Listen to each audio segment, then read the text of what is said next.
डिडवाना में कुचामन जिला पुलिस ने साइबर ठगी को एक सिंडिकेट का न केवल पर्दाफाश किया है अपितु गैंग के सरगना का भी गिरफ्तारी के साथ ही हथियार बरामद कर एक प्रदेश भर में इस तरह की पहली कार्यवाही करने का गौरव प्राप्त हुआ है। जिला पुलिस अधीक्षक श्रीमती ऋचा तोमर के निर्देश में कुचामन अतिरिक्त पुलिस अधीक्षक गेमी चंद खारिया, डिडवाना सीओ धर्म पुनिया के सुपरविजन में जितेंद्र सिंह थानाधिकारी मेलासर जिले की साइबर सेल टीम ने कारनामा कर हासिल किया है। पुलिस अधीक्षक कार्यालय में खरम वेसो संबोधित करते हुए पुलिस अधीक्षक श्रीमती ऋचा तोमर ने कहा कि 24 अगस्त को साइबर सेल को प्राप्त शिकायतों के आधार पर कार्यवाही के दौरान डिडवाना वृत्ताधिकारी धर्म पुनिया के नेतृत्व में साइबर सेल को मौलासर थाना भेजा गया है, जहां फील्ड इंटेलिजेंस से पता चला कि शिवपाल सिंह पुत्र भवानी सिंह राजपुर पिपला का बास मौलासर अपने साथियों के साथ एक स्कॉर्पियो में तलाई स्थित सरकारी स्कूल के पास बैठा है। आप जो बता रहे हैं वही तो प्रेस नोट है। नहीं, कई बार आप कनेक्शन के लिए पूछते हैं ना। थोड़ा सा साइड लो, थोड़ा हल्का सा एक मिनट नकल लगा।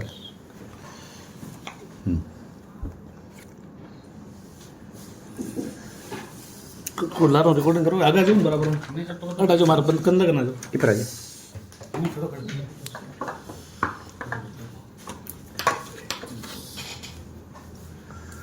पुलिस ने आज साइबर क्राइम में एक बड़ी सफलता हासिल की है। किस तरह का मामला है, किस तरह की कार्रवाई रही? देखिए, पिछले 2 दिनों से डिडवाना कुचामन जिले में एरिया डोमिनेशन का अभियान चल रहा था। उसी अभियान के दौरान हमारे एसपी ऑफिस की जो साइबर शाखा है उन्होंने एक इनपुट को डेवलप करके ये पूरी कार्रवाई हुई है। इस पूर्व में पूरी एक साइबर ठगी की गैंग पुलिस ने गिरफ्तार की है। इस पूरे ऑपरेशन में जो डिप्टी एसपी डिडवाना है उनका निकटतम पर्यवेक्षण रहा और उनकी पूरी टीम ने और जिले की अन्य थानों की टीम ने उनका सहयोग किया और इस पूरे प्रयास में 7 लोग इस गैंग के अब तक गिरफ्तार हो चुके हैं। इस पूरे ऑपरेशन की खास बात ये रही कि यूजुअली जो साइबर ठगी की गैंग गिरफ्तार होती है उसमें जो नीची कड़ी के लोग होते हैं, जिनके बैंक अकाउंट्स होते हैं, वे यूजुअली सबसे पहले गिरफ्तार होते हैं। परंतु हमने इसमें ना सिर्फ म्यूल अकाउंट्स खाता धारक को बल्कि जो इनका हैंडलर था उसको भी आइडेंटिफाई किया और जो लोग एटीएम से इस पैसे को निकालते थे उनके हैंडलर को भी पुलिस ने इसमें आइडेंटिफाई किया और ये पूरा पैसा इकट्ठा होकर जिस व्यक्ति के पास में जाता था उसको पुलिस ने गिरफ्तार किया। उसकी गिरफ्तारी के पास इस पूरी चेन का जो सबसे मुख्य सरगना निकल के आया है साहिल भाटी, उसको पुलिस ने आइडेंटिफाई किया है। अब तक 7 गिरफ्तार हुए हैं और इनके पास में से हमें 1 पिस्टल और 12 कारतूस भी बरामद हुए हैं। इनको जिसने ये हथियार उपलब्ध कराए उस व्यक्ति मुकेश को, उसको भी पुलिस ने गिरफ्तार कर लिया है और साथ ही साथ इसमें 22 एटीएम और बहुत सारी चेकबुक्स, पासबुक्स बैंक खातों की, 10 मोबाइल फ़ोन, एटीएम कार्ड, ये पुलिस को सीज किए हैं पुलिस ने इनके पास में से। इसमें आगे हमारा अनुसंधान रहेगा इन सारे बैंक खातों को लेकर जिनकी डिटेल्स इनके पास में मिली है, इन सारे एटीएम कार्ड्स को लेकर कि इसमें कितना ट्रांजैक्शन हुआ है। अब तक की प्रारंभिक अनुसंधान जितना हमारा हुआ है और I4C और साइबर के जितने भी पोर्टल है, समन्वय पोर्टल वगैरह, इनमें अब तक लगभग 5 करोड़ ठगी का पैसा इन खातों के थ्रू रूट हुआ है। तो उस पूरी ठगी के पैसे में ये सारे बैंक अकाउंट्स यूज हुए हैं और इसमें जैसे जैसे पुलिस का अनुसंधान आगे बढ़ेगा ये राशि निसंदेह और ज़्यादा बढ़ेगी। अभी तक जो एक मेन कड़ी है इस पूरी चेन की, दिनेश नाम का व्यक्ति, उसकी स्कॉर्पियो गाड़ी भी पुलिस ने जब्त की है और उसके खिलाफ कार्रवाई करने के लिए हम अन्य जो हमारे साथ में सीमावर्ती ज़िले हैं और जो प्रदेश है जहाँ पर उसकी मूवमेंट होने की सूचना प्राप्त हो रही है वहाँ पर हम लोग बातचीत कर रहे हैं, कोऑर्डिनेशन कर रहे हैं और हमको उम्मीद है कि हम शीघ्र ही उसको गिरफ्तार भी करेंगे।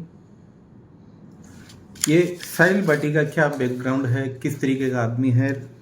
देखिए, इसमें जितने भी ये 7 लोग गिरफ्तार किए गए इनका जो सोशो इकोनॉमिक बैकग्राउंड है वो काफ़ी अच्छा नहीं है। ज़्यादा एजुकेशन भी है, कुछ 8वीं पास है, कुछ 10वीं पास है, किसी लड़के ने BA किया है, BCom किया हुआ है।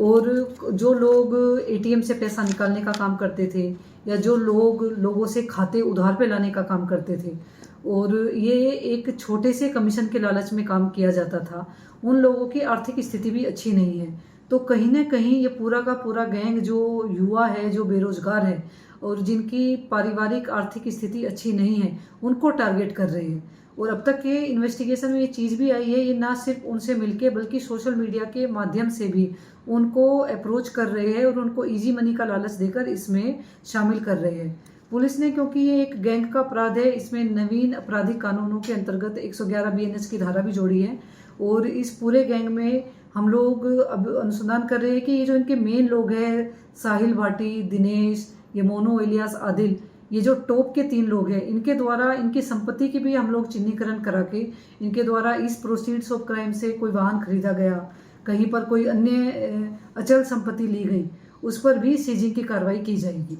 ये हथियार किससे बरामद हुआ है और किस रेंज का हथियार है, क्या विदेशी है? इसमें एक पिस्टल और एक कारतूस इस गैंग के एक सदस्य से प्राप्त हुई। उससे जब पकड़ के पूछा गया कि किससे लेके आया, तो उसने अन्य व्यक्ति मुकेश का नाम लिया कि मैं वहां से लेके आया। उस मुकेश के कब्जे से भी 11 राउंड पुलिस को प्राप्त हुए। मुकेश का पुराना भी आर्म्स एक्ट का रिकॉर्ड है और वो इन साइबर ठगी के गैंग्स को आर्म सप्लाई करने का कार्य करता है। अभी तक के इन्वेस्टिगेशन में मुकेश ने MP से हथियार लेके आना बताया है। इस पर हम लोग अलग से इसमें पूरी इन्वेस्टिगेशन करके, काफ़ी थ्रो इन्वेस्टिगेशन करके कि क्या रूट है, कहाँ से लेके आया, पहले भी कितने हथियार लाया और यहाँ पर किन किन लोगों को सप्लाई की, उसमें अलग से अनुसंधान जारी है। ये पहला मामला है प्रदेश का जिसमें हाई प्रोफाइल ठग है वो पुलिस की पकड़ में है। किस नजरिए से देखते हैं, टीम का कैसा इसमें जो है कार्यशैली रही? देखिए, इसमें पूरे जिले की टीम ने काफ़ी मेहनत की और पिछले 48 घंटों से हमारी टीम इसमें लगातार काम कर रही थी और बिना सोए टीम इसमें लगातार काम करती रही। इसमें बहुत से इनपुट, क्योंकि आप लोगों ने भी देखा होगा कि कई बार जब साइबर ठगी की गैंग पकड़ी जाती है तो म्यूल अकाउंट्स के खाता धारक तक ही बात शुरुआती दौर में सिमट के रह जाती है, परंतु पुलिस ने पहले ही स्टेप में न सिर्फ इसमें उन म्यूल अकाउंट खाता धारकों को बल्कि उनके हैंडलर्स को और उसी के साथ साथ पैसा कलेक्शन करने वाले लोगों को भी आइडेंटिफाई किया और जहां पर पूरा पैसा, इस 5 करोड़ की ठगी का जितना पैसा जहां पर जिस व्यक्ति के पास में इकट्ठा होता था उसको पुलिस ने गिरफ्तार किया और वो पैसा फिर आगे कहां पर सप्लाई करता था उस व्यक्ति को भी पुलिस ने आइडेंटिफाई किया।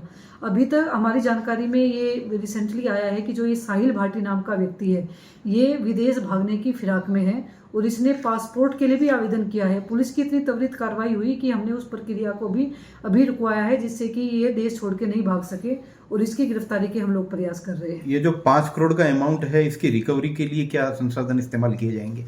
इसके लिए पूरी 5 करोड़ की जो ये ठगी हुई है, क्योंकि इसमें जो विक्टिम है वो अलग अलग प्रदेशों के हैं, उनसे हम लोग संपर्क करेंगे और साथ ही साथ जो I4C की टीम है उनके साथ में हम ये पूरा इन्वेस्टिगेशन में जो चीज़ें निकल के आएगी उनके साथ में साझा करेंगे, जिससे कि पूरे ही देश स्तर में जहाँ के प्रदेश की टीमें लग के जिनके यहाँ के वे विक्टिम्स है, जिनके साथ में ठगी हुई है, वहाँ पर भी इनको प्रोडक्शन वारंट पे लेके जाया जा सके।